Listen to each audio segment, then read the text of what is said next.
Hey, what's up, everybody? Unrested here with... Wreck It. That's his new channel. You got to come check it out sometime because he's got a lot of new stuff about Japan.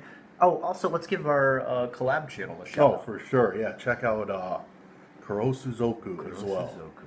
That's going to be a nice collab channel between us. It's kind of just all the stuff we do outside of, well, everything Japan, but a little bit of Japan in there, too. Oh, absolutely, yeah. Anyway, guys, JFAQ Day. Let's get into a JFAQ. What do we got today? By the way, I'm unrested. If you don't already know me, I'm kind of surprised. Thank you for watching my channel for the first time. Okay, today, regions around Japan, areas, prefectures, whatever you want to call them. We're going to talk about the different areas that we've been to, how they differ. One question I constantly get asked, that is one of the worst questions ever, is how is the weather in Japan? Which I'm guessing some people think that all of Japan has the same weather, which is absolutely not true. There's absolutely quite a few things that are different all over Japan, and that's what we want to talk about today. So what's some of the areas you've been to before, Dan? The main areas I've been to is down south, like Kyushu. Okay. So, like Sasebo, spent a good amount of time there. Kumamoto, been there once. Fukuoka, Nagasaki. Oh, okay. So you've been out quite a few places I haven't actually been. I'm looking, if you guys wonder why I keep looking off camera here, I actually have a list because I'm not going to remember it from my brain because I'm very feather-brained. I've been to Okinawa. I have never been down to the Kyushu area. I've been to Hokkaido, Sapporo to be specific. I've been to Nagoya, where Give Me a Break, Give Me a Flake Man lives, and a few other, actually quite a few YouTubers, surprisingly. I've been to Tokyo. Have you been to Tokyo? I've never been to Tokyo? Except for a layover. Other than that, never been to Tokyo. You're not missing too much. Sorry, Tokyo people, don't get really angry at me. Okay. Why don't you start with one of your places first? What do you got? What would you like to know? Well, let's talk about how the people act around that area, because I'd say each one acts a little bit different. Okay. Well, I mean, Sasebo, that's where I've spent the most time. Okay. Because I had a friend who was stationed out there. There's a large U.S. Navy base. So, like, everybody around there is real comfortable with foreigners. You're welcomed into almost everywhere. There's only a few bars that we're not allowed to go into, but yeah, very welcomed by the residents there. And a lot of people knew English. I mean, which really makes sense. Yeah, quite a few people were pretty good at English. Yeah, I don't know what else to say about. That's okay. That's good. It's so small. Yeah, it's a pretty small area, right? Yeah. It has some famous murders, right? Yeah, it does have some famous murders. That's for sure. There's the girl who cut off. Was it just the hand, or did she also cut off her head of another high school girl? Which time? Yeah. What's the first one? There's the Sasebo stabbings. Sasebo slashing. Slashings. I'm sorry. Yep. I'm sorry. That was where she cut off the girl's head, I think. Yeah, and then there's recently. Or did she just stab her? I don't remember. Just this year, there was a high school girl who killed her high school friend because she wanted to see what it was like to kill somebody. So, Sasebo got some dark stuff going on. Yeah. Yeah, it's kind of strange. I don't understand why. And that's even separate from like the bases there. Yeah, that has nothing to do with bases, right? Yeah.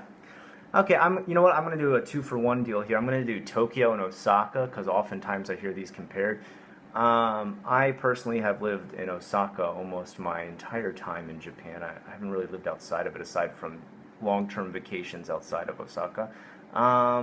And I've been to Tokyo 5 times now.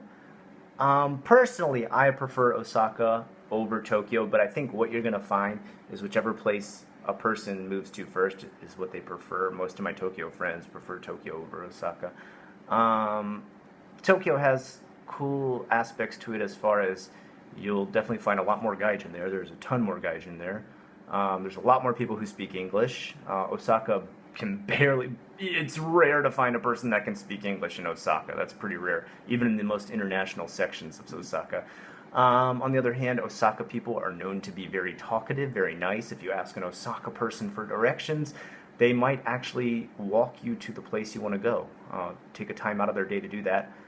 Tokyo has been known to be a little bit cold. There's a saying that goes something like, if you ask a person for directions in Tokyo, they'll give you the cold shoulder, and if you ask them in Osaka, they'll actually give you directions. So what's the next place you got? Where else have I been? Kumamoto. I was only there for a day. That was interesting because that was like one of the larger cities I went to in Japan. Because I mean, Sasebo was small. It's about, I think it's like 250,000 people. Kumamoto is over 1 million, I believe. Wow. Well, okay. What would you compare that to the size of, like, nowhere close to Osaka or Tokyo, of course. No. But would you compare that to like Nagoya? Have you been to Nagoya? I haven't been there. You've been to Nagoya. No. Okay, but have you been down to Kyushu area? Yeah. Okay, so oh yeah, that's right. You've been to Fukuoka. How was that? That was pretty cool. I was just there for a short time, only for like half a day. That was interesting. It's not as well laid out, I don't think, as Osaka. Then again, that's my opinion. But Would you say, like, you mean in the sense of like city blocks aren't laid out in squares? no, like I don't know how to explain it. Things are spaced apart too much. Yeah, kind of. So there's not a lot of convenience in the way things are placed. Right. Well, then again, that's also because I had no idea where I was going that time. So that could have been part A of little bit it. of both. Was there any? How were the Japanese people there? What was their overall attitude? Same about as here. Okay, Yeah. about as friendly as here. Yeah. Okay. Next place is Okinawa. I would say that's where you'll really notice a difference in the behavior in Japanese. They've got like kind of the real island attitude there, like the really laid back, chilled out. I mean, Japanese people for the most part are pretty chilled, laid back, and polite and nice, but I'd say Okinawa, they're even more like, yeah, man, I've met quite a few people there who are just like wasted in the middle of the day. I remember going to a mall, and there was like, she must have been like a middle-aged housewife. She stopped at a bar that was in the middle of the mall, drank a big old glass of champagne, and then passed out in the middle of the mall. I was like, wow, welcome to Okinawa. Yeah, our partiers. Yeah, my friend said that actually that's pretty common, that the women work very hard in Okinawa, and a lot of times the guys don't have jobs, and they become what my friend used to call sake bums, but I think that was just like in his area. The different areas like Naha is more, I'd say it's more city-esque, but there's no train there. Really? There's a monorail, but it's got like 3 stops on it. It's useless. Yeah. Wow. So public transportation sucks in Okinawa. Yeah. Same with Sasebo. That was like they had a bus. That was about it. I mean, they had train, but it led like just out of the city. What about Fukuoka? Oh yeah, they had subway and stuff. They had subway and everything. Yeah, and I didn't use Okay. it, but I mean, I saw. So it was pretty signs of handy. train. Okay. And of course, Osaka and Tokyo just absolutely packed to the gills with, trains everywhere. But I mean, you can get wherever you want to go here, no problem. Oh yeah, And no problem. quickly. Yeah. Yes, exactly, and pretty cheap too, I'd say. Yeah, definitely. Not overly expensive. How far up north have you been? Here. Oh, okay. That's This about is it. far. Wow, really? Yeah. Okay. Like I said, I've been as far as Hokkaido.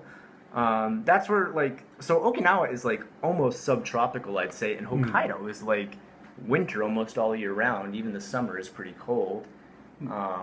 So that's why I always get kind of pissed off when people are like, "How's the weather in Japan?" I'm like, Well, Hokkaido's up by almost by Russia. yeah, right? you're right, exactly. And actually, some of the islands that are connected to Okinawa, a lot of people don't understand this, but they almost go as far down as like Taipei.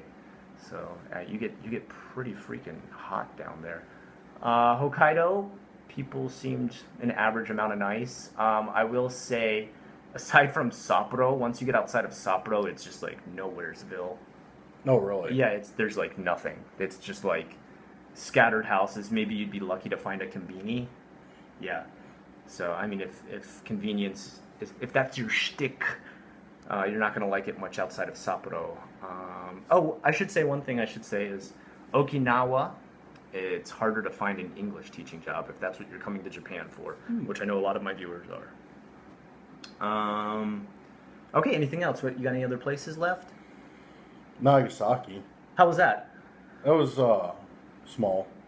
Is there any kind of so Hiroshima has like the eternal flame for the end of all nuclear weapons? Does Nagasaki have anything like that? Yeah, they have a giant statue. I don't remember the name of it. That's It's okay. A giant statue with a guy with his one hand stretched out to the sky and the other like over for like symbol of like the atomic bombs in peace, like no more nuclear war.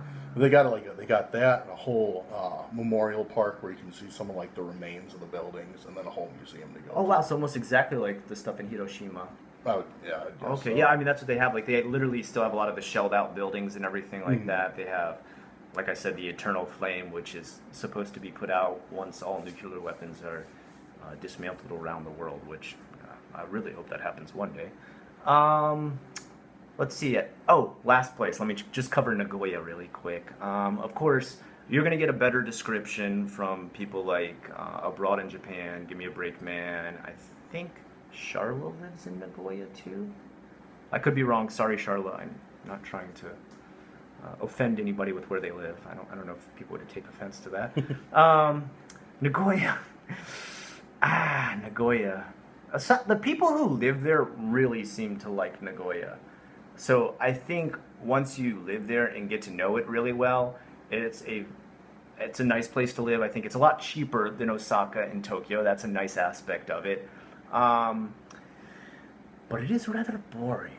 After you've seen Nagoya-jo, there isn't much else to do in Nagoya. Nagoya-jo, if you don't know, is Nagoya Castle. I don't know if that one's the original. A lot of these castles, when you go to visit them, like if you go to see Osaka Castle, if you're into anything historical as far as like being the actual original piece, you're going to be pretty disappointed. Osaka Castle on the inside is just like TVs and stuff. Yeah. If you want to go see it, just stay on the outside. Yeah. Just stay on the outside. There you go. And don't pay to go in. I think it's actually kind of expensive, like 1,300. Yeah, I think so. Yeah, it's so like $13. Like if you want to go in, like there is a good viewpoint, but take that $13 you'd pay for admission and go up to like the 300 building or like the Umeda Sky building. Yeah. Umeda Sky building is even better than that. Yeah. Because you get to the top of that thing, it's just like bird wire all around the top and pigeons crapping over everything. Yeah, not so fun. So, in the sense that I'm dissing, if you consider it a diss of Nagoya, I'm dissing Osaka too, the place where I live. So, all's fair. All right, I think that's a pretty decent video. I don't think we want to go much further than that. Yeah. Yeah, my analysis says people don't watch past 7 minutes and 30 seconds. So already, 5 minutes people have cut us off. Yeah. All right, guys, thanks so much for watching. Again, I'm Unrested with the questions you requested. This is JFAQ, and this is Rocket. I will have videos on my channel very soon, so definitely check back. Check it out and have a good one, guys. Peace.